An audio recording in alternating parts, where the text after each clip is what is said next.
Hai ba bắt đầu.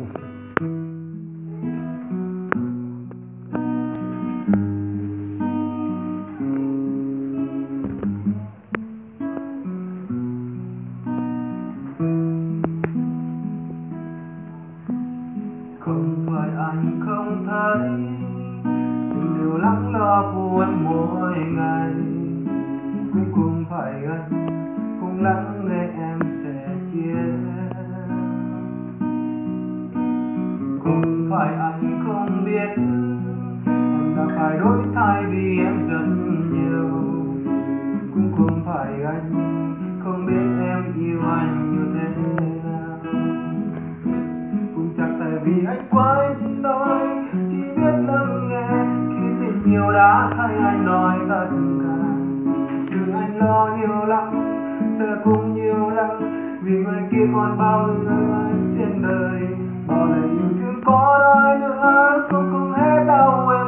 Người con trai cần chỉ nói mãi một câu, cả thế giới anh đang mang vác trên vai của riêng mình anh.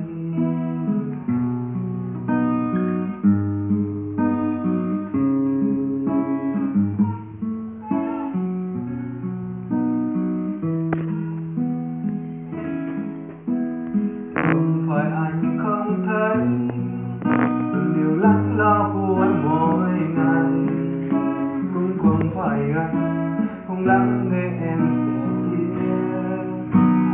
Không phải anh không biết là phải đổi thay vì em rất nhiều, cũng không phải anh không biết em yêu anh như thế nào. Cũng chẳng tại vì anh quá ít đâu, chỉ biết lắng nghe khi tình yêu đã thay anh nói tất cả. Thật sự anh lo nhiều lắm, sợ cũng nhiều lắm, vì ngoài kia còn bao người hơn anh trên đời. Bao là những thứ có lời nữa cũng không hết đâu em. Người con trai cần chỉ nói mãi một câu, cả thế giới anh đang mang vác trên vai của riêng mình. Cũng chẳng tại vì anh quá ít nói, chỉ biết lắng nghe khi tình yêu đã thay anh nói tất cả. Thật sự anh lo nhiều lắm, sợ cũng nhiều lắm, vì ngoài kia còn bao nhiêu lắm.